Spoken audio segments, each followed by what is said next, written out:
I never thought my husband's funeral would be the place where I became invisible. The Baptist Church on Peachtree Street, Atlanta, one gray November afternoon last year. The sky was ashen, the cold wind slipping through the stained glass windows. I sat in the third row on the left, not the seat meant for a wife. I wore the gray wool coat Thomas had once loved, trying to preserve his dignity until the very last moment.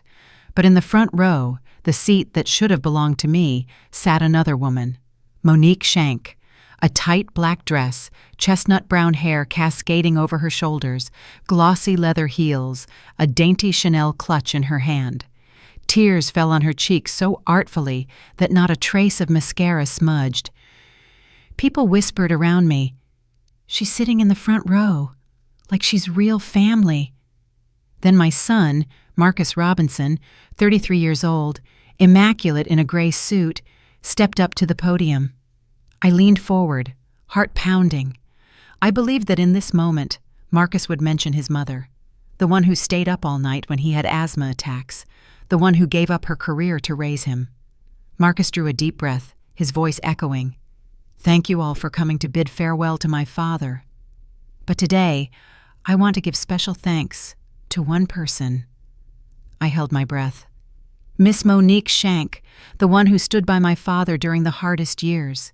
She understood him, stayed beside him, and she is our true family. The sound shattered in my ears. The whole sanctuary stirred. Monique rose, gently dabbed her tears, nodded gracefully toward Marcus. People around her patted her shoulders, comforted her. And me? No one looked my way. I am Angela Robinson, the legal wife of Thomas for 40 years, the biological mother of Marcus. But right there, at my own husband's funeral, I was no one. Marcus stepped down, placed his hand on Monique's shoulder, bent to whisper. She clutched his hand tightly, as if they were the real family. The choir lifted their voices in amazing grace, but for me, there was nothing sweet, only the bitter taste of betrayal. After the service, one by one, people shook my hand, spilling hollow words of comfort. "He was a good man. Stay strong." I nodded like a machine, while my eyes stayed fixed on Marcus, leading Monique out of the church. His hand pressed to her back, tender, protective, as though she were his second mother. 3 days later, at the lawyer's office, I heard the devastating news. Thomas had left everything, our Atlanta mansion, the beach house in Savannah, even the bank accounts, all to Monique. Not a single dollar to me. And Marcus? He sat there calmly, not the least surprised. He had known all along. But there was one thing they didn't expect. I am not a woman who gives up easily, and I hold something in my hands that could turn everything around. If you want to follow my journey, from a betrayed wife to a woman rising to claim justice, subscribe to this channel to support me, to give me strength to make more videos.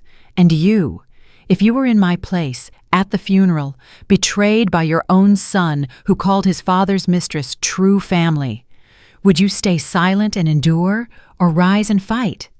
And tell me, where are you watching this video from? 40 years ago, I met Thomas Robinson at a financial conference in downtown Atlanta. At the time, I was 22, freshly graduated with a master's in finance from the University of Georgia. My hair was neatly braided, I wore a navy suit, and held an investment analysis report I had just finished. I was one of the few black women in the financial consulting field back then, and I was proud of it. At every board meeting, I always sat in the second seat from the right, not to be noticed, but because I had earned it. Thomas was tall, handsome, his voice deep, warm, and confident. He was a promising young attorney at Morrison & Associates, specializing in corporate law. When he struck up a conversation with me at the coffee counter, he said, "You know, it's rare for me to meet a woman as smart as she is beautiful." I just smiled, used to polite compliments. But Thomas was different. He listened when I spoke about asset valuation models. He asked sharp questions, even took notes. He respected me. At least that's what I believed. We married at that very same Baptist church. I was 23, Thomas, 27. My parents were delighted, friends envious, colleagues congratulating us. In the wedding photo, I wore a simple white lace dress, holding a bouquet of yellow tulips. Thomas stood beside me, his arm around my waist, grinning brightly. That day, I thought I was the luckiest woman in the world. But even during the honeymoon, things had already begun to change. One evening, 6 months after the wedding, Thomas sat across from me in the kitchen. He had just been promoted to junior partner at the law firm, his eyes serious. "Angela, do you think maybe you should quit your job?" I looked up from my report. "Quit? Why?" He leaned back, voice firm. "I'm about to get much busier. Meetings, big lawsuits, late nights. I need you at home, cooking, keeping the house. I need a real wife." I trembled. "But I've just been promoted to lead analyst. My boss says I have a future." Thomas moved behind me, put his hands on my shoulders, spoke softly. "You don't need to work. I'll take care of everything. You just have to trust me." I stayed silent. In my head, one voice whispered, "Don't give up, Angela." But another, the voice society, my mother, even my friends had drilled into me, insisted, "A good wife knows how to sacrifice." 2 weeks later, I submitted my resignation. My boss, Mrs. Mary Ann Carter, looked at me sadly. "Angela, you're the best employee I've ever trained." "Are you sure?" I nodded, smiled a lie. "I'm sure." But as I walked out of the office for the last time, carrying my box of belongings, I knew a part of me had died. 7 years later, Marcus was born. A brown-skinned baby boy with big eyes and an angelic smile.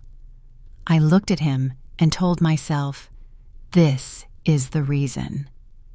This is why I gave up my career. I became a devoted mother. On nights when Marcus had asthma attacks, I held him in my arms, soothing him until morning. "Thomas?" He slept soundly in a separate room because there's an important meeting tomorrow. I cooked 3 meals a day: breakfast, eggs, toast, orange juice; lunch, chicken sandwiches for Marcus to take to school; dinner, steak, mashed potatoes, salad for Thomas.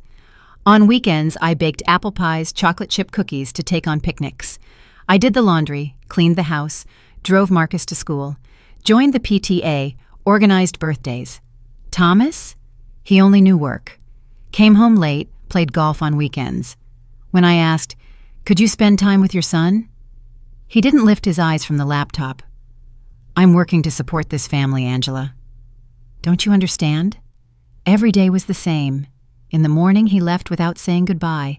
At night, he ate in silence, then retreated to his own room. On our 10th anniversary, I prepared steak, wine, candles. He came home late, drunk, muttering only, "I'm tired, another time." On our 15th, I stopped cooking special dinners. By our 20th, we slept in separate rooms. I stayed, for Marcus, for appearances, because I had given up too much to throw it all away. Perhaps you're wondering, why would an intelligent woman with a career endure decades of sacrifice like that? The answer isn't simple. When you put your heart and youth into a man, you believe sacrifice will be rewarded. But I was wrong, and the price I paid was my entire life. In 2018, Thomas said, "The company's opening a resort project in Savannah. I'll have to travel a lot." I just nodded, didn't ask. I had grown used to not asking. Once I suggested going with him. He frowned. "You'll be bored. It's all meetings." Now I know, that villa wasn't for employees. It was the love nest for Thomas and Monique. When Marcus started college, his first-year tuition was $35,000. Thomas said the company was struggling, couldn't manage it yet. I looked at my emerald ring, the only keepsake my mother had left me, engraved Grace Robinson, 1945. I sold it. The shop owner looked at me with pity. "Are you sure, ma'am?" "This is a family heirloom.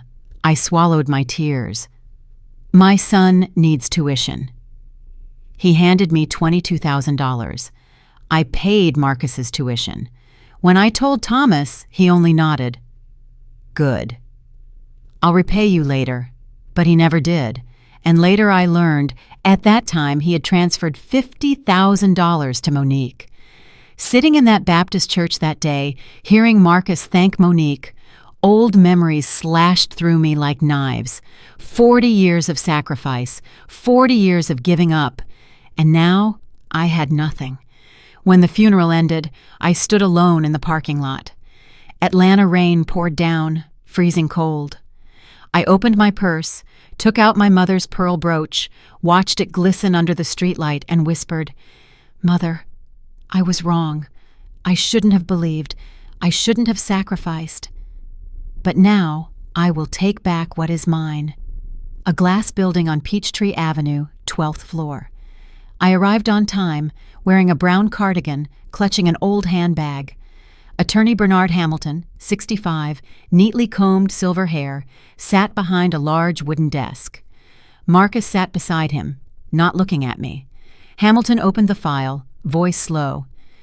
"According to Mr. Thomas Robinson's will from 3 years ago, all assets, the Buckhead Mansion, the Savannah Vacation Home, the bank accounts, belong to Miss Monique Shank." I froze. "And me?" He looked up over his glasses. "You are granted a one-time allowance, $10,000. And you have the right to remain in the Buckhead Mansion for 6 months before you must move out." $10,000 after 40 years. I turned to Marcus, my voice trembling. "You knew about this?" Marcus lowered his face. "I knew." "Since when?" 3 years. My heart exploded. 3 years! And no one told me? I stood up, legs shaking. My voice broke. 40 years, Marcus. I gave this family 40 years. And now only $10,000 left? Marcus looked up, eyes cold as steel. "Dad had his reasons, Mom." "Reasons to betray me?" "He devoted his life." Monique was there. She understood him. You didn't. I bit my lip. "Then what am I, Marcus? What am I?" He stayed silent. I turned away, pushed the door open, tears streaming. In the elevator, I looked at my reflection, a 62-year-old woman, gray hair, empty eyes, and I asked myself, when did I lose myself? I drove home through the rain. The wipers swept nonstop, but the road ahead was still blurred, not because of the rain, but because the tears kept streaming down. The mansion at 4750 Paces Ferry Road, Buckhead, the place I had lived for 40 years, suddenly felt foreign under the yellow light spilling from its windows. I parked in the garage, turned off the engine, and sat still in the dark. The pounding rain on the roof of the car echoed like the shattering beat of my heart. 5 minutes, 10 minutes. I didn't want to go in, because I knew every corner of that house held memories, memories that were now nothing but lies. At last, I opened the door. The hallway lights flicked on. The wooden floor gleamed, the same floor I had polished just last week. On the wall hung a family photo. Thomas, Marcus, and me when he was 12, taken at Disney World. In the picture, we were all smiling. But on closer look, only Marcus and I were truly smiling. Thomas's was different. His smile was only a mask. I walked into the kitchen. The smell of floor cleaner lingered. The sink gleamed, the counters spotless. I had scrubbed this place thousands of times. 40 years times 3 meals a day, over 43,000 meals. And now what? I opened the fridge. 6 bottles of Heineken lined up neatly. The drink I loathed, and Thomas knew it. But every week, he bought them. I grabbed each one, opened it, and poured them all down the sink. Watching the beer swirl down the drain, I felt as if I were washing away a part of the past. I sat on the brown leather sofa, something Thomas had chosen 10 years ago. I had wanted soft light blue, but he insisted, "Leather lasts longer, and it looks more sophisticated." He was always the one who decided even the smallest things. On the table was the family album I had prepared for the funeral. I opened it. Wedding photo. I was 23, white lace dress, eyes sparkling. Thomas, 27, polished in a black suit, arm around my waist, smiling radiantly. That girl was so naive. She believed love could conquer everything. Photo of me 7 months pregnant with Marcus. Thomas's hand rested on my belly, but his eyes weren't looking at me. He looked at the camera. The smile was for the lens, not for his wife. Photo of Marcus at 2, perched on his father's shoulders, laughing joyfully. Thomas was laughing too, rare, genuine. Perhaps then he still loved, or at least loved his son. Then the Disney World picture, Marcus at 12. We smiled, but Thomas stood just a little apart. Only a few inches, but clearly he was already drifting away. I flipped further and froze. Tucked between the album pages was an old employee badge. Angela Morris Robinson, Senior Financial Analyst, Morrison and Associates. The photo, me at 25, short hair, sharp eyes, a confident smile. That woman knew her worth. That woman had been respected by colleagues. That woman was me. But she had died the day I resigned. She had died when I believed Thomas, when he said, "I'll take care of you." I clenched the badge in my hand and closed my eyes. I walked into Thomas's study, the room he had forbidden me to touch. I switched on the light. A walnut desk, leather chair, shelves full of files. Everything neat, orderly. His style exactly.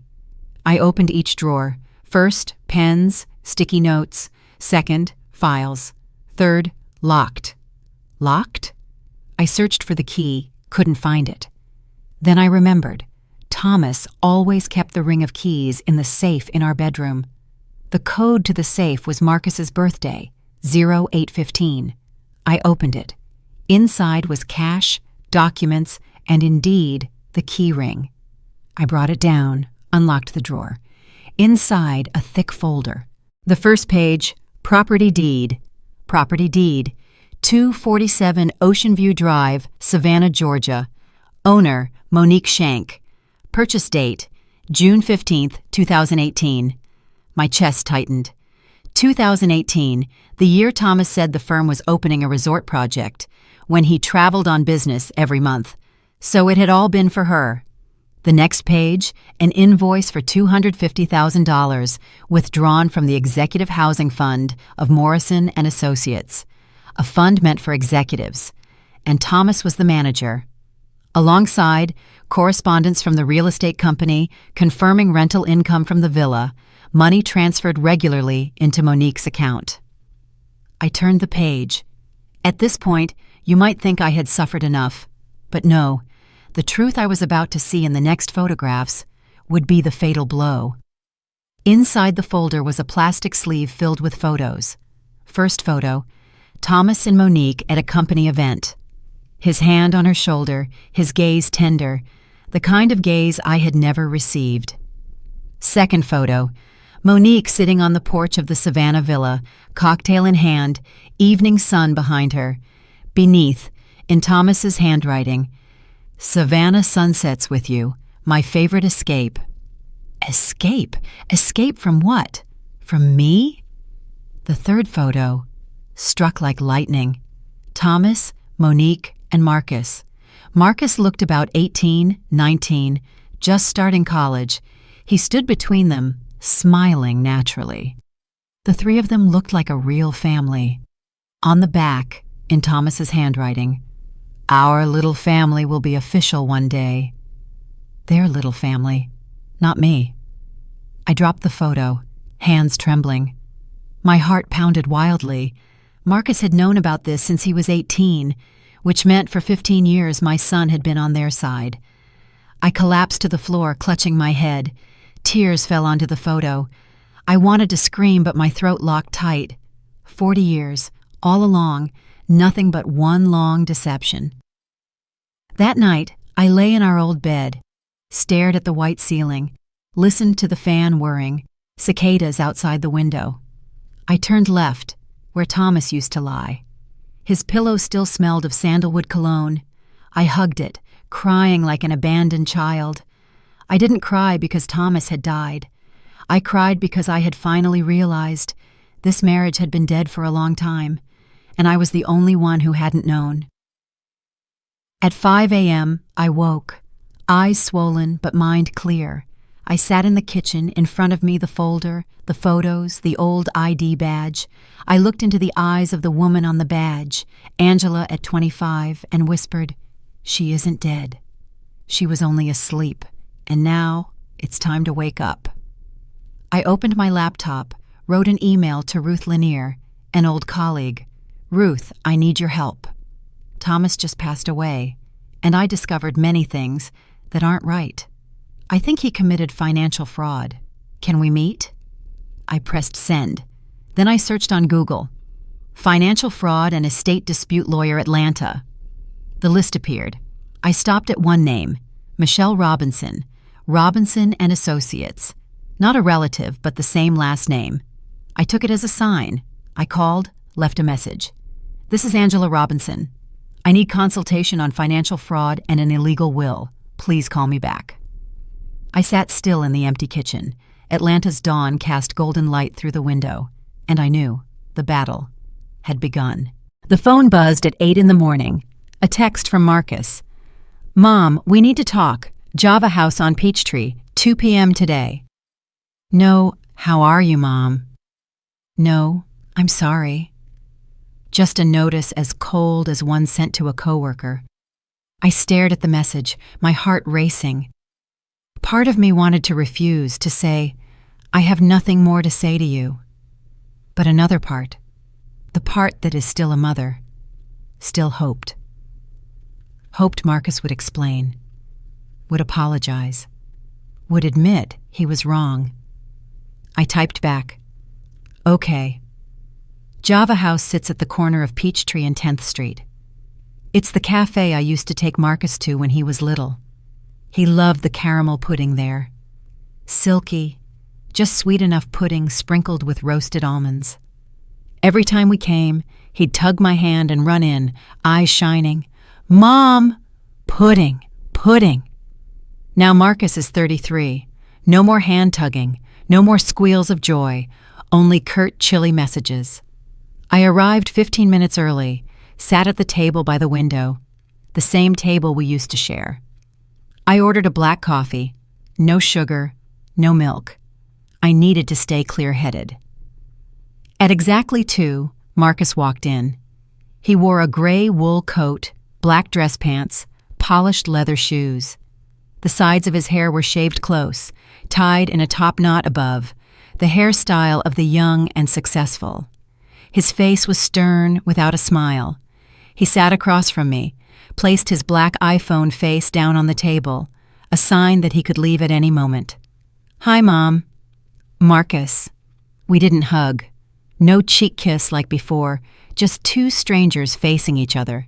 He waved the server over, ordered an espresso, didn't ask if I wanted anything else, waited for the coffee to arrive, took a sip, then looked at me. "You sent a legal notice to Miss Monique." Not a question, an accusation. I nodded slowly.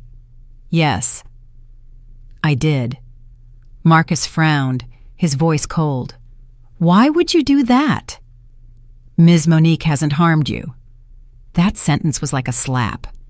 "Hasn't harmed me?" My voice trembled. "My son is saying his father's mistress hasn't harmed me?" "Ms. Monique is not a mistress," Marcus said, his tone steely. "She was there for Dad." She stood by him. She understood him. Understood him? I let out a mirthless scoff. "Marcus, I am your father's legal wife." 40 years, son. 40 years I was by his side. Marcus set his cup down, looked straight at me. "But Dad was happier with Ms. Monique." Those words stabbed into my heart like a dagger. I swallowed hard, my voice catching. Happier? Do you know how he achieved that happiness? Do you know the years I sacrificed for this family? Marcus sighed, avoiding my eyes. You're always like this, Mom. Always talking about sacrifice. Always bringing it up as if I owe you something. I froze. My voice cracked. You owe me? Marcus, I never thought that. I did everything because I love you. You are everything to me. Marcus shook his head. You're too traditional. You believe sacrifice is a virtue, but Dad didn't need that kind of love. He needed someone who understood him, respected him, and that's Ms. Monique. I looked at the son I had once cradled in my arms the day he was born. Now he sat across from me like a stranger. I opened my handbag, took out an old, creased photograph. I had brought it hoping I'd need it. Do you remember this picture? I slid it across the table. Marcus looked down. It was a summer day on Tybee Island when Marcus was 2. Thomas canceled at the last minute because of an urgent work matter, so it was just the 2 of us. In the photo, Marcus wore red swim trunks, standing on the wet sand, a staggered trail of tiny footprints behind him. He was crying, afraid of the waves, both hands reaching toward his mother, mouth calling, "Mommy! Mommy!" I was outside the frame, but my shadow was stamped in the sand, a woman bending down, arms reaching out to catch her child. Marcus was silent. I spoke, my voice unsteady. You were only 2. You were afraid of the waves, but you knew where safety was. You knew whom to cling to. Marcus stayed quiet. His jaw clenched. Do you remember the nights with your asthma? I went on. You screamed, wheezed, couldn't sleep. I sat by your bed all night, rubbing your back, singing lullabies. And Dad? He slept in another room because he had an important meeting in the morning. Marcus bit his lip. He wouldn't look at me. Do you remember when you were bullied in 5th grade? Danny Miller shoved you. You came home with skinned knees, crying nonstop. I held you, gave you ice cream, told you you weren't weak. You were strong, and I was always here to protect you. And your first heartbreak?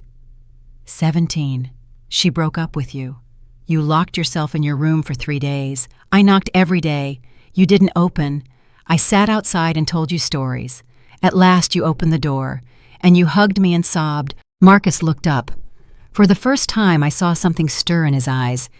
Maybe a memory, maybe regret, or just a flicker of emotion.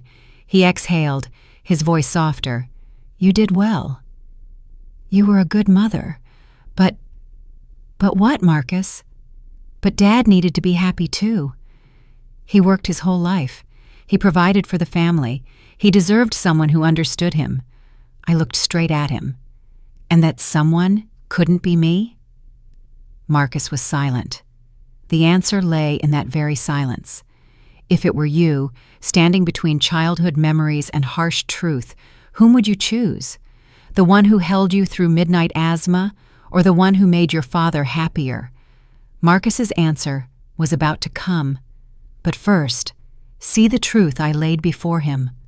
I took a stack of papers from my bag, copies of what I had found in Thomas's drawer. Do you know what your father gave Monique? Marcus frowned. What are you talking about? I pushed the documents across the table. Here. The property deed for the Savannah Villa, under Monique's name.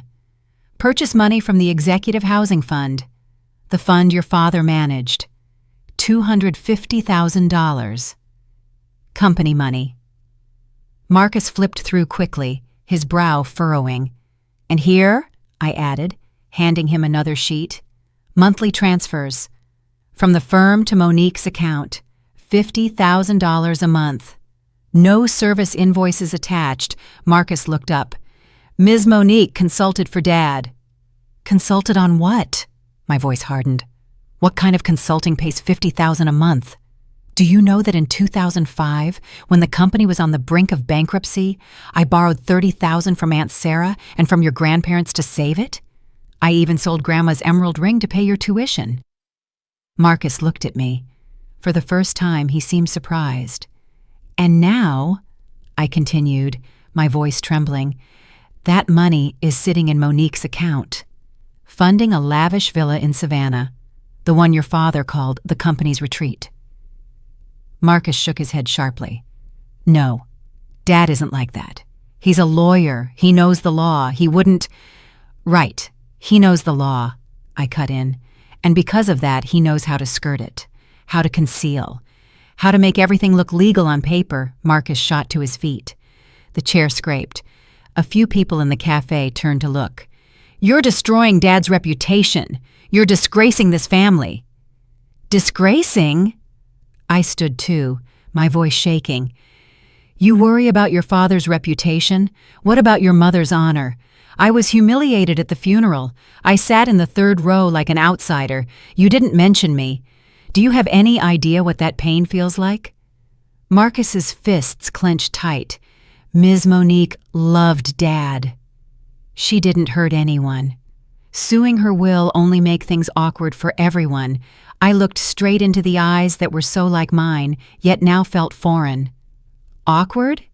What makes it most awkward is when my own son sides with the person who tore this family apart. Marcus stepped back, his voice cold. "Maybe you're too strong, Mom.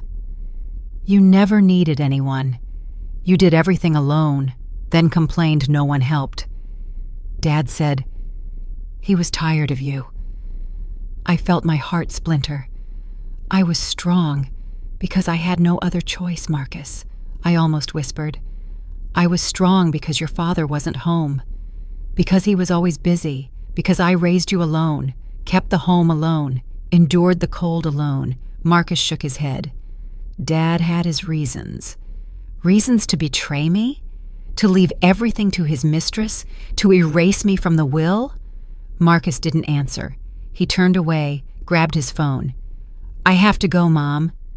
I lifted the photo of 2-year-old Marcus, held it up before him. "Look, this child, the child who knew where safety was, who knew who loved him unconditionally. Is that child still in you?" Marcus paused, looked down at the photo, his face tensed. For a moment, just 1 second, I saw my 2-year-old boy in the eyes of the 33-year-old man. Then he turned away. "I'm sorry, Mom, but I can't take your side in this." He walked out of the cafe, left me standing alone, still holding the old photo. Under the curious stares of those around us, I sat down, placed the photo on the table. My hand shook. I lifted the now cold coffee, tried to sip, but it wouldn't go down. Outside the window, Atlanta poured rain. Marcus opened an umbrella, walked quickly toward the parking lot, never looked back. I watched him disappear into the rain, and I knew I had lost my son, but I couldn't stop. If I stopped now, I would lose myself too, the only thing I had left. I wiped my tears, stood, left money on the table, walked out. The rain was icy. I had no umbrella. My clothes were drenched in seconds, but I didn't care. I drove home, sat in the garage, listened to the rain drumming steadily on the glass, and I whispered to myself, "From today on, I will use this strength for myself. I will fight, even if it costs me everything." I opened my phone, drafted an email to Ruth. "Ruth, I need your help. Urgently. Can we meet?" Sent. Then I searched. Financial fraud attorney, Atlanta. The battle begins here. Friday afternoon, I crossed the street to the home of Mrs. Giselle Thompson, our neighbor for 20 years. She was 78, widowed for 15 years, living alone in a pale blue Victorian house with a beautiful rose garden. She used to be the person I had tea with in the afternoons, before my life was swallowed by caring for Thomas and Marcus. I rang the bell. She opened the door, the wrinkles on her face breaking into a smile. Angela! Dear, I was just about to come check on you. Come in. We sat in the sunlit living room, large windows opening onto the rose garden, an old floral-upholstered armchair, a faint scent of Earl Grey. She poured me tea, looking at me with worried eyes. You've lost a lot of weight, Angela. Are you eating properly? I wrapped my hands around the warm teacup. I'm okay, Mrs. Giselle. It's just, a lot has happened. She nodded, silently waiting for me to be ready. I took a deep breath. Mrs. Giselle, I want to ask you about Monique Shank. Her face froze. She set her teacup down, looked at me. Monique? The woman with brown hair, right? I nodded. She sighed. Angela, I thought you already knew about her. My heart lurched. Knew what? She came to your house many times when you weren't home. A punch to the gut. I swallowed hard. Do you remember since when? She looked up at the ceiling, trying to recall. At least 15 years. Maybe longer. I remember the first time being in 2009 or 2010. Thomas told me she was a colleague there to work. 15 years, I whispered. I didn't even know. I thought she was one of Thomas's relatives, she continued. She seemed very at ease in your house. As if she lived there. Do you remember anything else? She hesitated. Are you sure you want to hear this? I nodded, even though I knew it would hurt. One Christmas, around 2015 or 2016, I saw her helping Thomas hang lights on the porch. I remembered. That year I had arthritis and was bedridden for 2 weeks. Thomas said a neighborhood boy helped him hang the lights. Not a boy. Monique. They laughed a lot. Thomas looked younger, happier. Tears pricked my eyes. And once, she lowered her voice, I saw them leaving the house at 6 in the morning. She was wearing Thomas's sleepwear. The blue silk shirt you gave him for his birthday. I closed my eyes. That cobalt blue shirt. I had gone to 3 stores to find the perfect shade. I wrapped it myself and wrote the card. Happy birthday. You are everything to me. Angela. And now I knew Monique had worn it, had slept in it, in my own house. She laid a hand over mine. My dear, I'm sorry. I thought you knew. I didn't want to hurt you. I wiped my tears. It's okay, ma'am. I need to know the truth. I went home and headed straight to Thomas's study. This time I didn't hesitate. I opened each cabinet, rifled through every file, turned every page. In the 3rd file cabinet, I found an old Nike shoebox. Inside was a stack of letters tied with a red ribbon. I opened the first. Blue ink, Thomas's handwriting. Dear Monique, I can't stop thinking about you. Those hours in Savannah are the happiest of my life.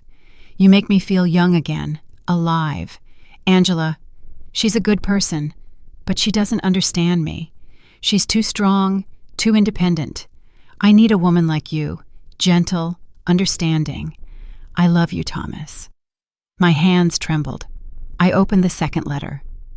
Monique, yesterday I told Marcus about you. He understands. He says he wants his father to be happy. Don't worry. We'll be official one day. I promise. Forever yours, Thomas Marcus knew. Thomas had told Marcus, and my son chose silence.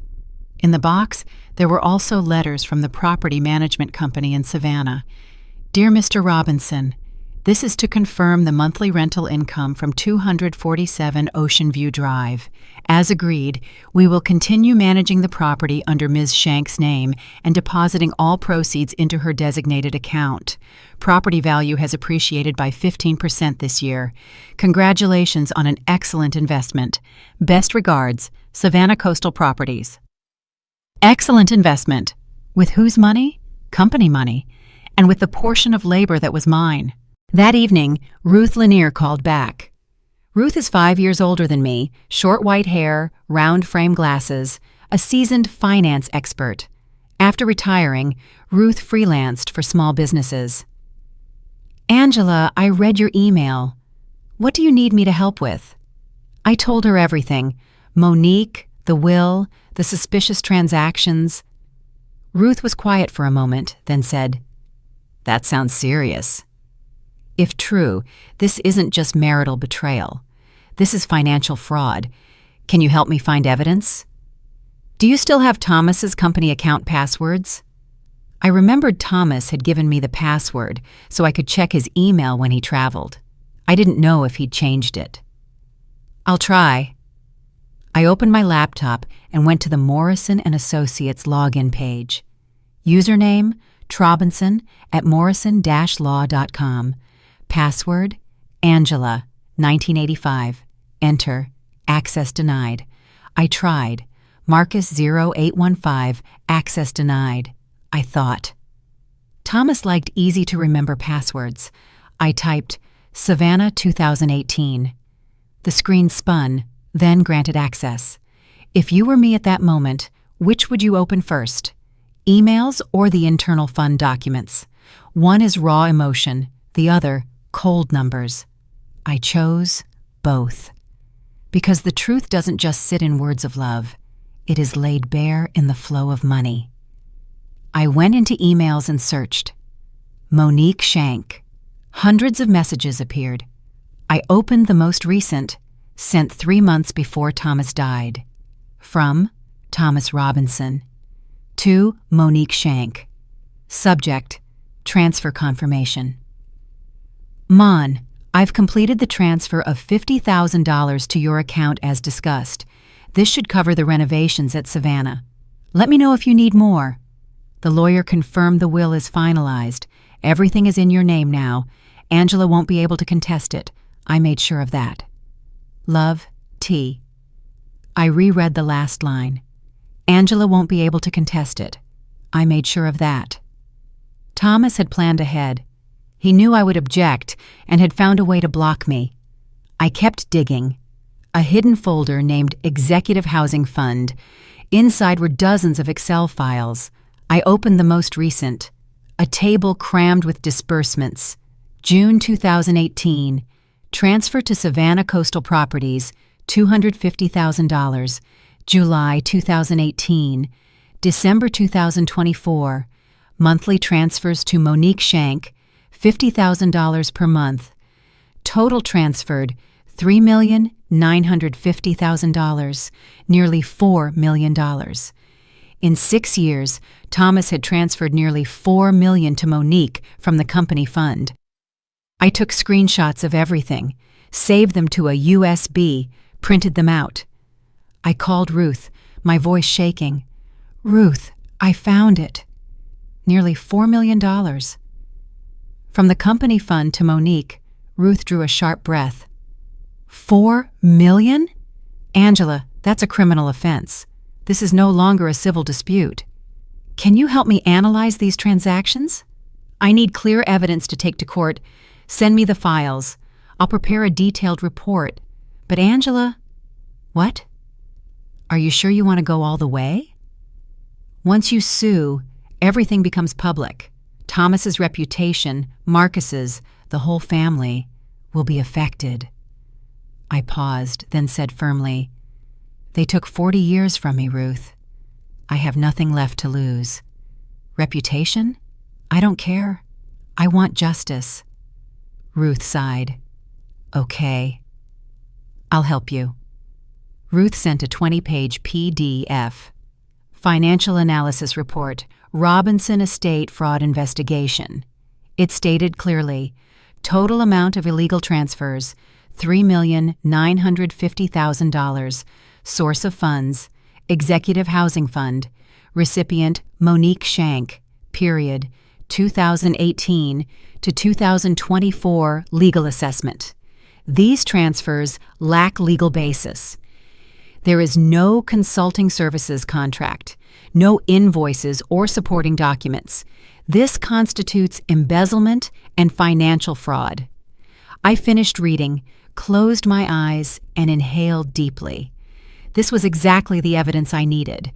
I Googled financial fraud attorney Atlanta. One name stood out, Michelle Robinson, Robinson and Associates Law Firm. On the website, a black woman, 52, Harvard Law, specializing in financial fraud and estate disputes, 87% win rate. I called. The automated system picked up. I left a message. This is Angela Robinson. I need consultation on financial fraud and an illegal will. I have evidence. Please call me back. 2 hours later, my phone rang. A warm, professional female voice. Mrs. Robinson? This is Michelle Robinson. I received your message. Can we meet on Tuesday afternoon? I exhaled in relief. Yes. Thank you very much. That night, I didn't sleep. I sat in the kitchen, a stack of papers before me. Ruth's report, printed emails, screenshots, property documents, Thomas's letters to Monique. Every line was evidence of a betrayal that stretched 15 years. I remembered what Thomas once said, "You don't need to work. I'll take care of you." Now I understood. He wasn't taking care of me. He wanted me dependent, so that when he left, I would have nothing. But he miscalculated.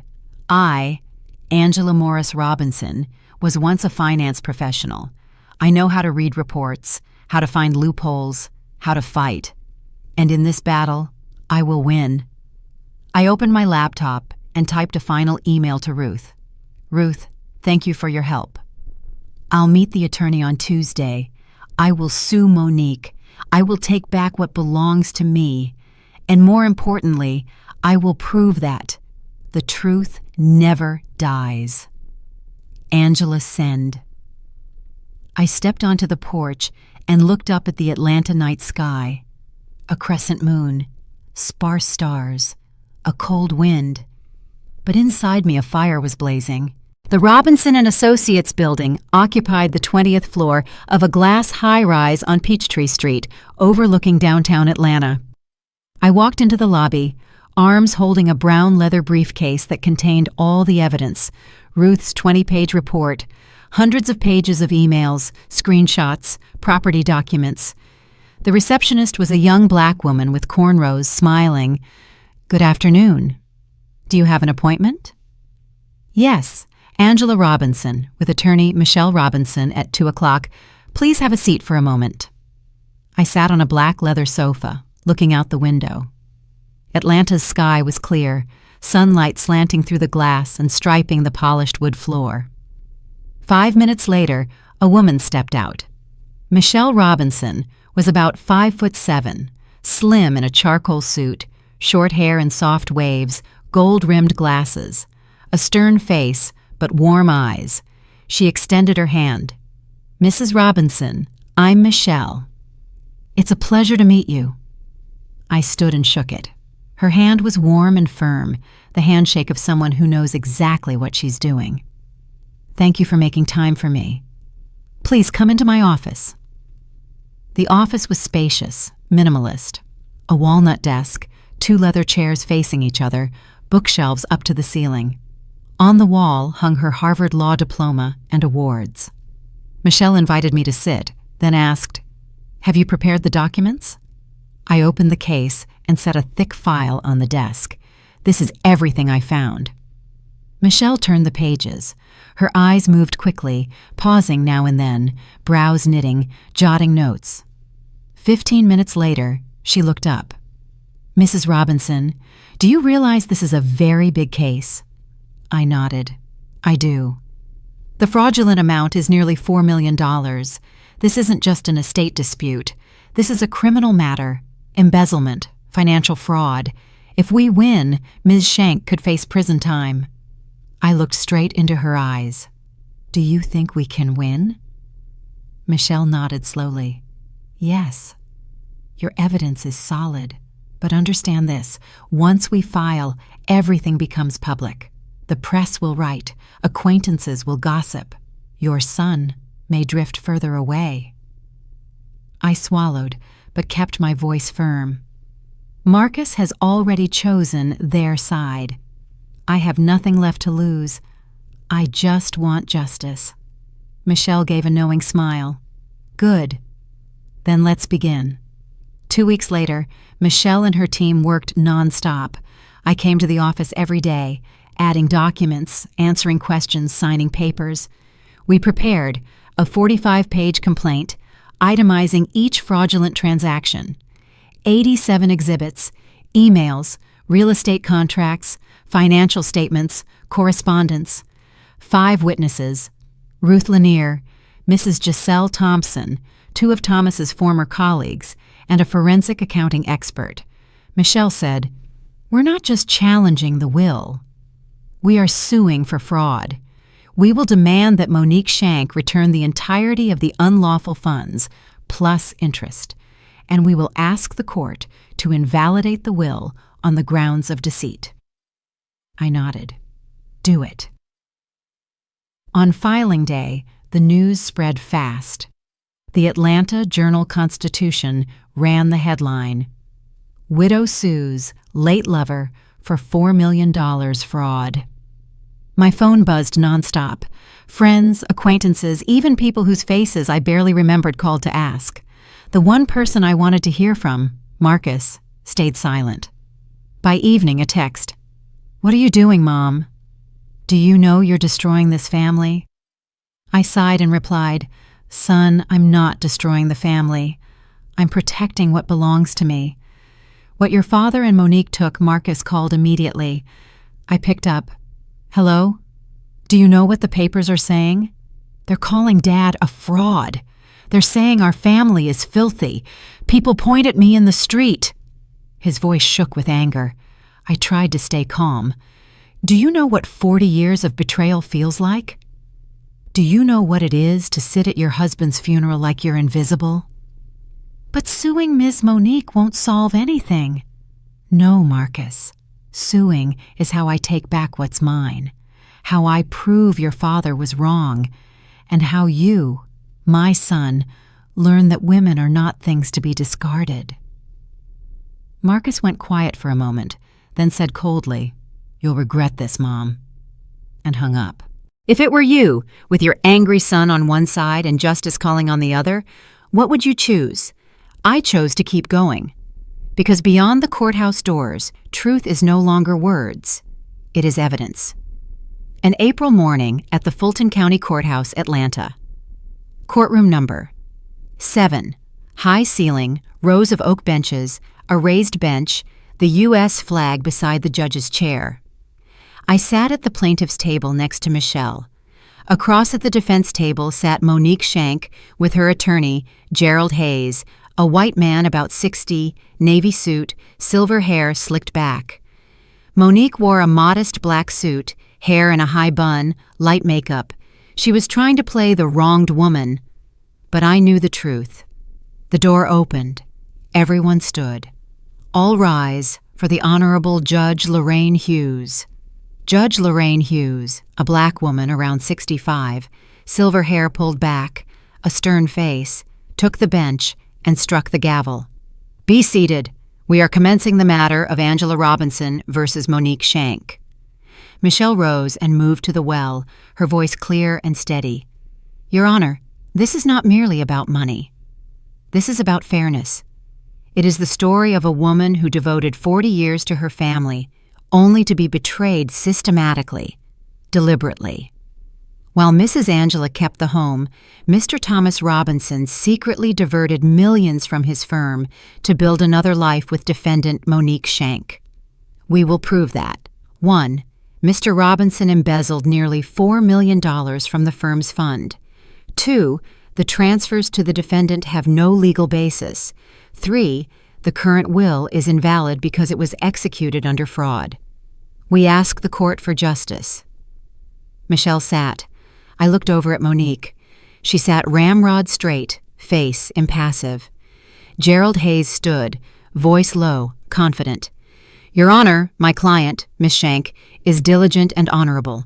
She worked for Morrison and Associates for 20 years, trusted and elevated by Mr. Robinson. The monies the plaintiff calls fraud were legitimate consulting fees. We have contracts, emails, meeting minutes.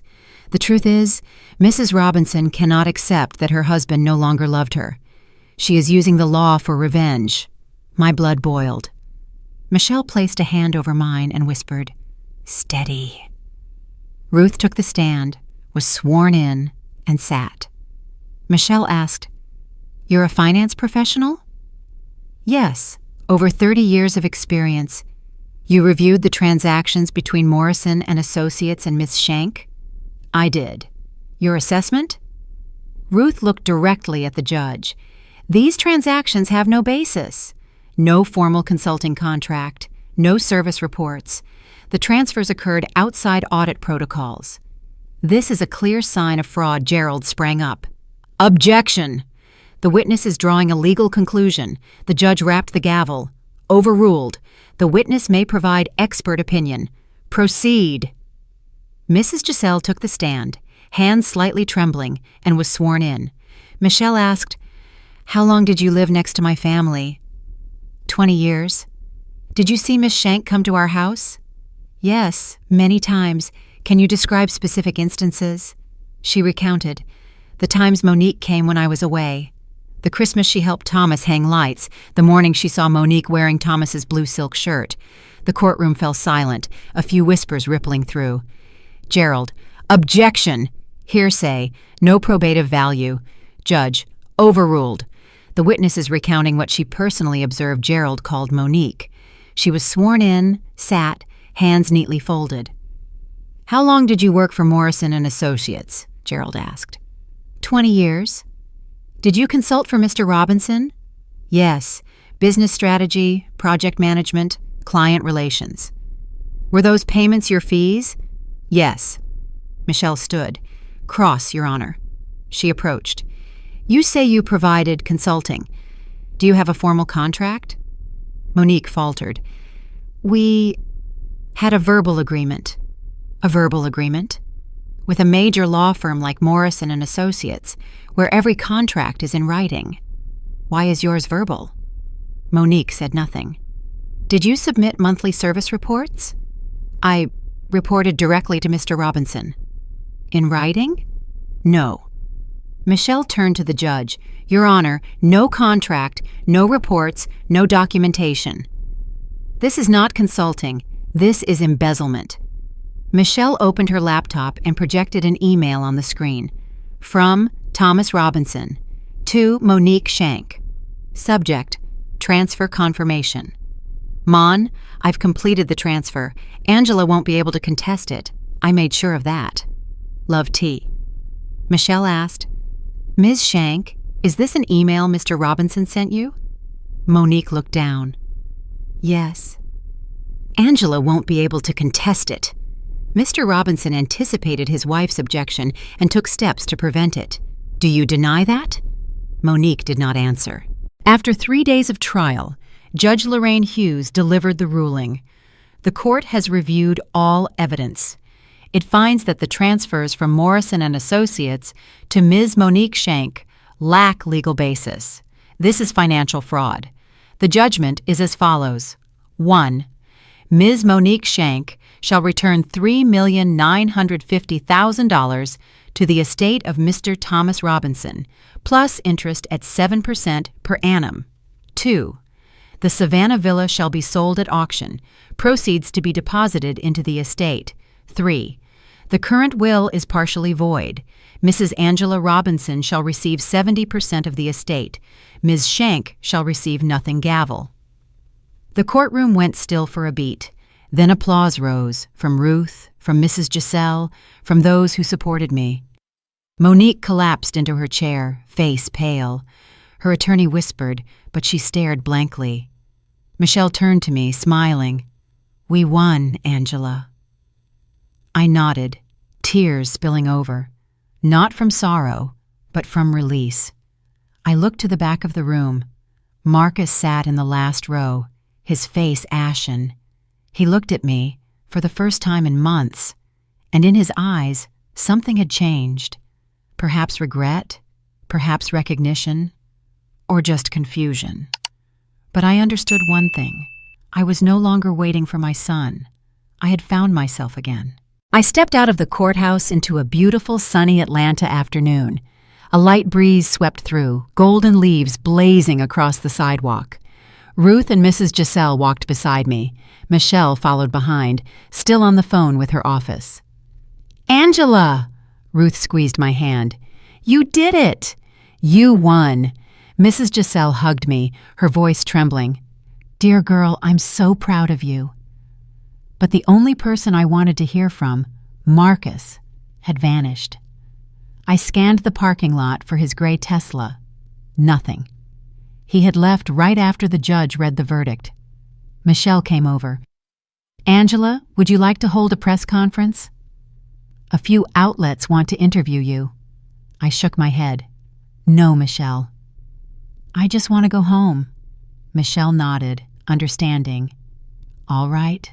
But remember, you did the right thing, and you were very brave." I gave a faint smile.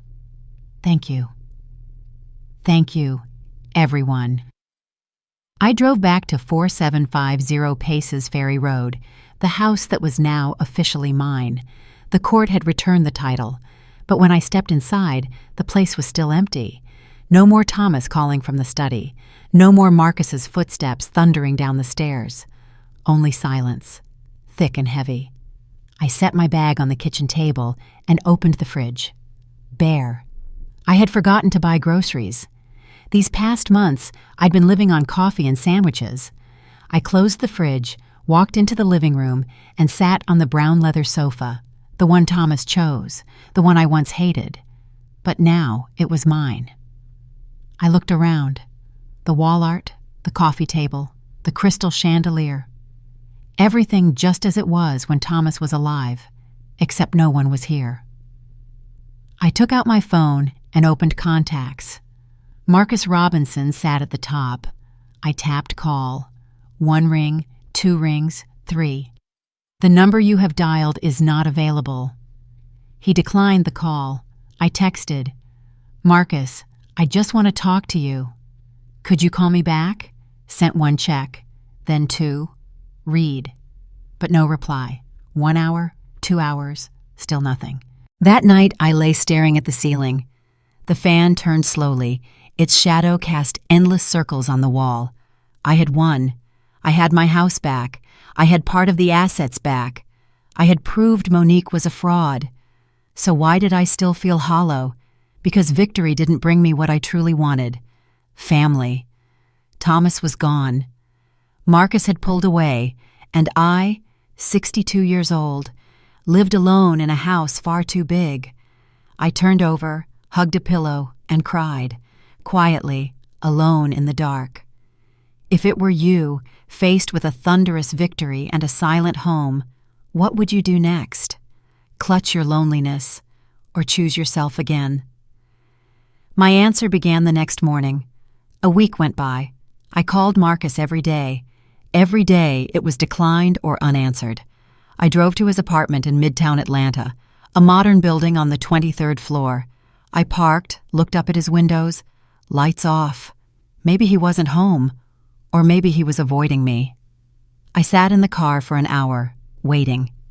No sign of Marcus. In the end, I drove back. One afternoon, Ruth stopped by. She brought a homemade apple pie and a bottle of red wine. "Angela, you look exhausted. Are you eating at all?" I forced a smile. "I'm fine." Ruth set the pie down, poured 2 glasses, and handed me one. "No, you're not. I can see it. You won the case, but you're still not happy." I looked into the deep red. "Marcus won't talk to me, Ruth. He hangs up. He won't respond. He hates me." Ruth laid a hand on my shoulder. "Marcus doesn't hate you. He's angry. He's hurting because the image of a perfect father shattered. But I did the right thing. I couldn't let them take everything and stay silent. You did the right thing, Ruth affirmed. But Marcus needs time. He grew up with a statue of a perfect father. Now that statue is broken. He needs time to accept it. What if he never accepts it?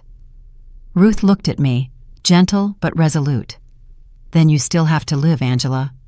You can't wait for Marcus forever. You have to learn to live for yourself. Ruth was right. I couldn't wait forever. I began learning to live alone. Monday. I woke at 6, put on workout clothes, walked around Buckhead. The morning air was cool, leaves golden and thick on the ground. I breathed deeply. Maybe for the first time in years, I took time for myself. Tuesday. I cleared out Thomas's study, pens, papers, books, into boxes, down to the basement. I repainted the walls a soft blue I liked. I set a white wooden desk, a comfortable chair, a potted plant. This was my study. Wednesday. I went to a small cafe in Virginia Highland, sat alone by the window, and read the novel I'd long wanted to. The server, with dreadlocks, smiled. "Do you like the coffee?" "It's wonderful." "Thank you. You look serene." I looked up, a little surprised. Serene? Maybe so. For the first time in 40 years, I didn't have to rush home to cook dinner. I didn't have to wait for anyone. I just sat with myself, and that was okay. Thursday. I played jazz, the music I loved and Thomas hated. Ella Fitzgerald's voice floated through the house. I closed my eyes and listened. For the first time, this place was no longer a prison. One afternoon, I received an email from an Atlanta nonprofit, Women's Economic Empowerment Network, WEAN, which supports Black women in entrepreneurship and financial management. Dear Mrs. Robinson, we read about your case in the news and are deeply impressed by your courage. We are seeking volunteers with finance experience to mentor young women in the community. Would you be interested? Sincerely, Keisha Brown, Executive Director, WEEN. I sat still for a moment. Then I remembered. I used to be a finance professional. I was good at it. I loved it. I typed back, Dear Ms. Brown, I'm honored. I would like to help. When can we meet? Angela Robinson. A week later, I went to WEEN's office in West End. An old building painted bright yellow with a large graffiti mural of powerful Black women. Keisha Brown, about 40, natural short hair, an orange blazer, greeted me. Mrs. Robinson, you made it. Welcome. Keisha showed me around. The office was small but warm. A training room, a counseling room, a co-working area for new women entrepreneurs. We run workshops on personal finance, investment planning, and starting a business, Keisha said. Many women in the community haven't had financial education. They need mentors, I nodded. I understand. I used to be in that position, knowing nothing about my husband's finances, then being left with nothing. Keisha looked at me, eyes empathetic. That's why you're perfect for this work. Saturday, I led my first workshop. There were 12 women, ages 20 to 50, mostly Black women, a few Latinas. I stood at the front, a little shaky. How long had it been since I spoke before a crowd?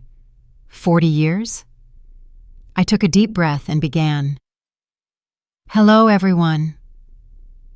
I'm Angela Robinson. I used to be a finance professional. Then I got married, left my career, and spent 40 years as a wife and mother. When my husband passed away, I discovered he had taken everything: money, homes, even my identity. Many nods, a few eyes glistening. But I fought. I took back what was mine. I'm here today to say, never depend entirely on anyone. Know your own finances. Have your own accounts. Have your own skills. Because one day, you will need to stand on your own. Applause broke out. A young woman raised her hand. Mrs. Robinson, do you regret leaving your career? I paused. Yes, I regret it, but I learned that it is never too late to start again. In the months that followed, I threw myself into work at WEEN, one workshop a week. I advised on financial plans, helped open savings accounts, set budgets, created investment plans. For the first time in 40 years, I felt valuable.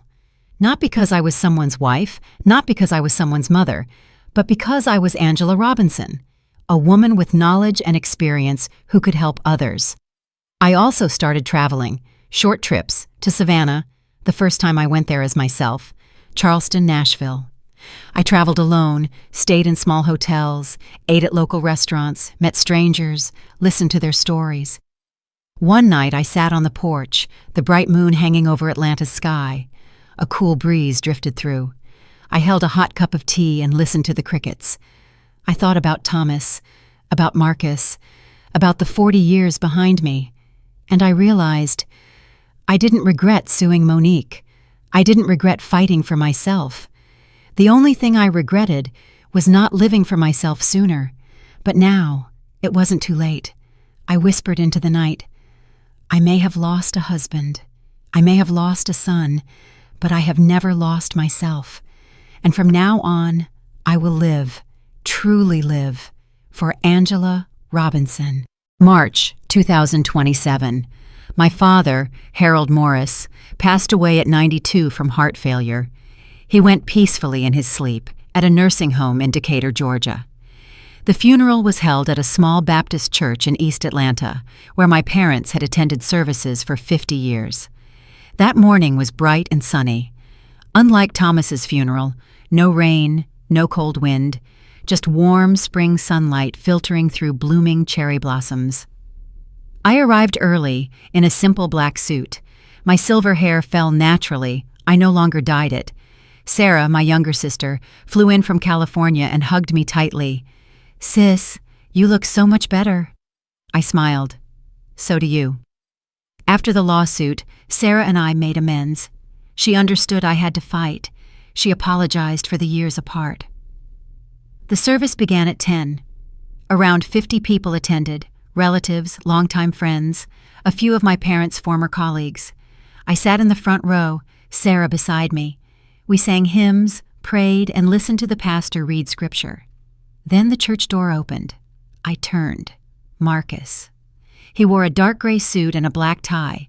His hair was longer now, a few silver strands in the dark brown. His face was leaner, more mature.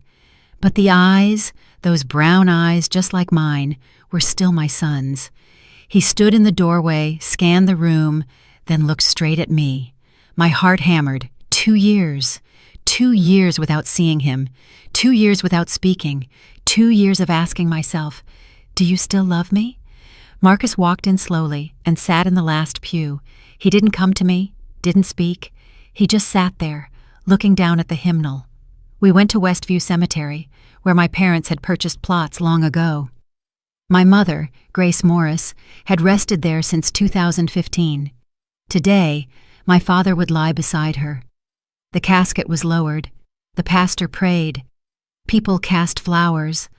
I stood there holding a bouquet of white roses, my father's favorite, and let them fall.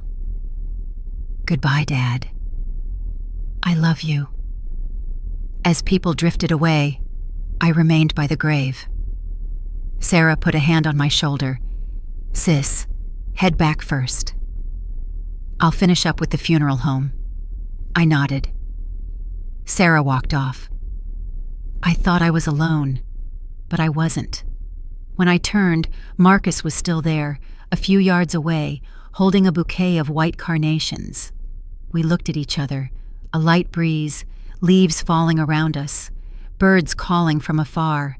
Everything slowed, as if time paused to make space for this moment. Marcus stepped forward, stopped before his grandfather's grave, and placed the bouquet down. He stood tall and looked at me. His voice was hoarse. Mom. One word, just one, but within it were longing, regret, and love. I swallowed back tears. Marcus. He moved a step closer. Now we were only a stride apart. I'm sorry for not visiting you. I'm sorry for not calling. I'm sorry for everything. I shook my head, tears spilling. It's okay, son. It's okay. No, Mom. His voice rose. It's not okay. I was wrong. I chose the wrong side. I believed an illusion instead of the truth. If right now you could ask me anything, what would you ask? Did I forgive him? How had my son changed? Hear the rest from Marcus himself. Marcus drew a deep breath, eyes on the ground. After the trial, I tried to believe you were wrong. I tried to believe Dad and Miss Monique were just in love and you were jealous. But he broke off, voice tight. I couldn't. Every night I lay awake, remembering everything you'd done for me.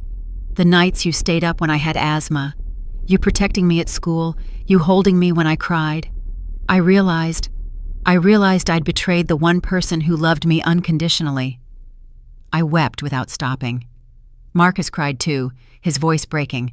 I went to Savannah. To that villa. I saw everything. The house Dad built with stolen money. I stood there and thought, Dad betrayed Mom.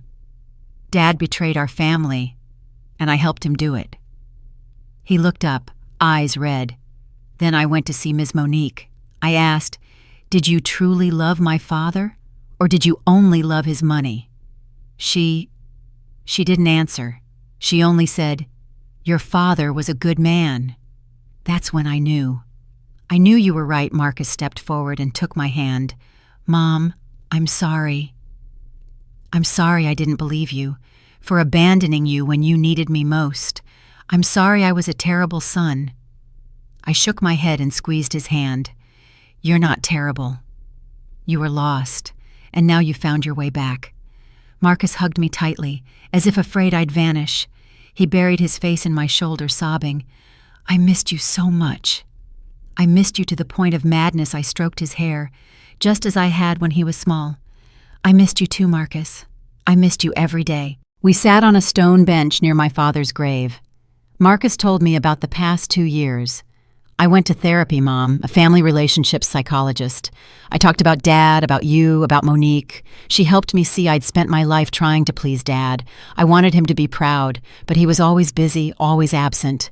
And you were always there, and I took that for granted. I held his hand. Don't blame yourself. Your father deceived us both. But I chose Dad's side. Even though deep down I knew you were right, I looked into his eyes. I always believed you'd come back one day, because you're my son, and a mother's love never changes. Marcus cried, choked up. You still love me? After everything? I smiled and wiped his tears. I've always loved you. Unconditionally. Without limits. We left the cemetery and went to the Atlanta Botanical Garden, where I'd often gone to reflect these past 2 years. We walked slowly along the pebble path, peach blossoms bursting on both sides, pale pink, white, deep red. A gentle sweetness hung in the air. Marcus walked beside me, hands in his pockets. Are you happy, Mom? I stopped and thought a beat. Yes. For the first time in 40 years, I live for myself. I help women in the community. I travel. I'm learning piano, something I always wanted, but your father called a waste of time. Marcus smiled, the first smile I'd seen on him in 2 years. You're living as yourself. Yes, and it's wonderful. We paused beneath an ancient peach tree. A plaque said it was over 50 years old. Last year it nearly died from fungus. Now it was blooming more brilliantly than ever. I pointed to the tree. See? Last year they almost cut it down, but they didn't. They cared for it, trimmed dead branches, fertilized, watered. And this spring, it bloomed earlier, more beautifully. I turned to him. I'm like that tree. I nearly died, but I didn't, and now I'm flowering. Marcus looked at me, eyes full of emotion. You're the strongest woman I know. We sat on a wooden bench beneath the peach tree. Petals fell like pink snow. Marcus turned to me. Mom, I want to come back into your life. I want to be a good son. I don't know if it's too late, but... I laid my hand over his. It's never too late, Marcus. I've been waiting for you, and now you're home. He smiled, tears still brimming. Can I visit you? Often? You can come any time. Tonight, could I have dinner with you, like we used to? I laughed, the first bright laugh I'd had in so long. Of course. I'll make your favorite roast chicken, honey roast chicken with mashed potatoes. Yes, and apple pie for dessert. That evening, Marcus arrived at 6. He brought a bottle of red wine and a bouquet of yellow tulips, my favorite. Mom, I got you flowers. I took the bouquet, inhaled the scent, and smiled. Thank you. They're beautiful. We cooked together in the kitchen, just like when he was little. He washed the vegetables. I prepared the chicken. We talked, laughed, and told each other about the lost years. Marcus spoke about work. He'd moved to a new company, project manager now. Less pressure, happier. He told me about a new girlfriend, Jasmine, an elementary school teacher, kind and fond of children. I want you to meet her. When you're ready, I nodded. I'd like that. Whenever you want, dinner was warm and cozy. We sat at the table where I used to sit alone. Today, there were 2 of us, and for the first time in a long while, the house was no longer empty. After dinner, we went out to the porch and watched the moon rise over Atlanta's sky. We sipped hot tea and listened to the crickets. Marcus spoke softly. You know, when I was little, I always thought you were a superhero, did everything, always smiling. I never saw you cry, never saw you weak. I gave a sad smile. I cried a lot, Marcus. I just didn't let you see. I understand now. And I'm sorry. I should have noticed. I should have been there for you. You're here now. That's what matters. Marcus turned. Mom, can you forgive me? I took his hand and looked into the eyes so identical to mine. I forgave you long ago. From the day you left, I knew you'd come back, because my love never gives up on you. Marcus hugged me, crying in his mother's arms. I love you, Mom. I held him tight. I love you too. Always. One September afternoon, I hosted a small party at 4750 Paces Ferry Road, the house that was now truly mine, with no trace of Thomas or Monique. I had repainted the walls a light cream, changed to pale green curtains, planted more flowers in the garden. The house brimmed with light and life. Today was special, the 1-year anniversary of my work at WEEN. Keisha and the sisters from the organization came to celebrate. Ruth and Mrs. Giselle were there too. Sarah flew in from California. And most importantly, Marcus came with his girlfriend Jasmine, a gentlewoman with a warm smile. We gathered in the backyard. Last spring, I planted a young peach tree, just like the one at the botanical garden. Only 6 months old, it had already sprouted tender green shoots. Keisha stood up and raised a glass of champagne. Everyone, I want to say a few words about Angela. A year ago, she came to WEEN after a brutal legal battle. She lost her husband, was estranged from her son, but instead of sitting in self-pity, she got up and helped other women. To date, she has guided more than 50 women in the community on financial management, helping them feel confident and independent. Applause rose.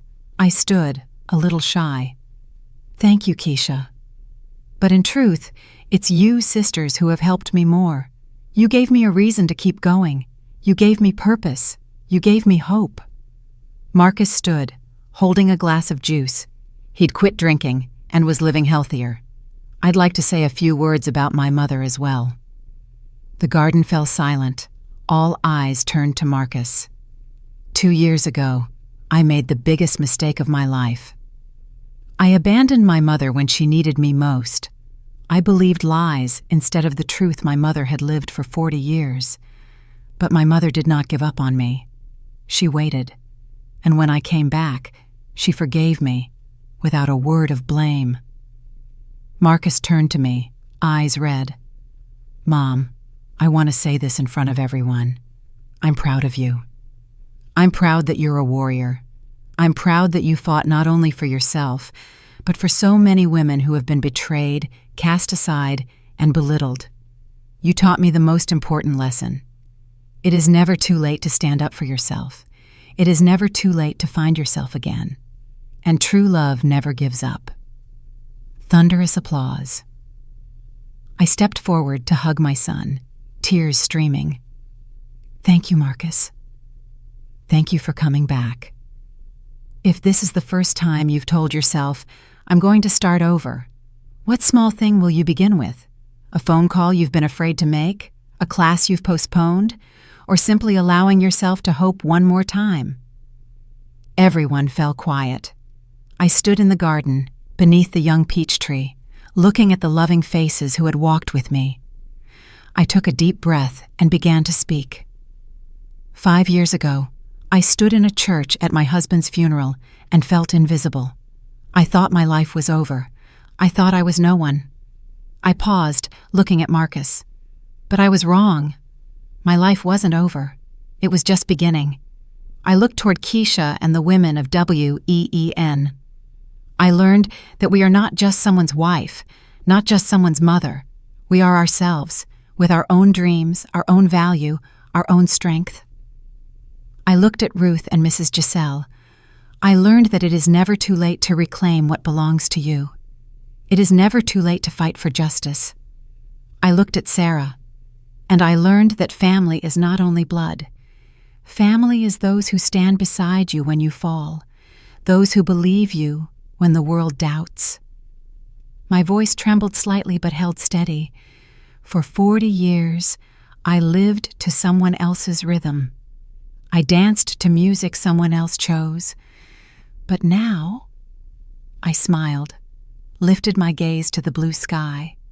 Now, the music, the rhythm, the dance, they're all mine to choose.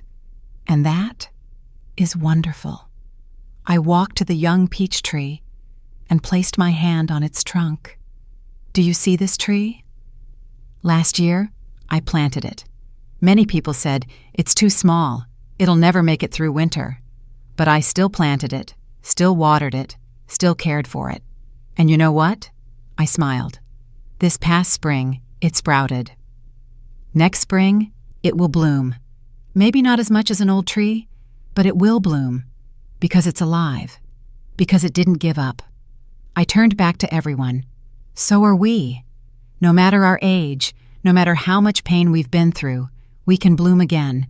We can begin again. We can live, truly live. The party ended. People left. I stood alone in the garden, watching the Atlanta sunset. The sky bled orange, purple, pink like a painting. I opened my laptop, sat on the wooden chair, and wrote my story, the story I was telling the sisters today. I am not only Thomas Robinson's wife. I am not only Marcus Robinson's mother. I am Angela Morris Robinson, a survivor, a warrior, a woman who found herself after 40 years lost. And the truth set me free. The following week, I drove to Savannah, the city I had once been forbidden to visit because it was Thomas and Monique's. Now the villa was sold, the money returned to the estate. I came not to mourn, but to release. I went down to Tybee Island, the beach I once took 2-year-old Marcus to. Dusk. The sun sank, reddening the sky. I took off my shoes and walked barefoot on the warm sand. The waves lapped gently, leaving trails of white foam. I stood there, spread my arms, closed my eyes, and breathed in the salt of the sea. The wind threaded through my hair, my silver hair now long, flying free. I was no longer ashamed of it. It was the color of growing up, of survival, of freedom. I smiled and whispered to the sea breeze, I am free. If you are hearing this story and feeling lost, as I once did, remember, it is never too late to find yourself again. It is never too late to stand up and fight. It is never too late to bloom. You are not just someone's wife, not just someone's mother. You are you, a woman of worth, of strength, with a voice of your own. And no matter how dark the night, dawn will come. I am Angela Robinson. This is a story of betrayal, of pain, but above all, of rebirth. And if I can do it, you can too. If my story touched you, please subscribe to the channel to support me and give me motivation to make the next videos. Thank you for staying until the end of this journey.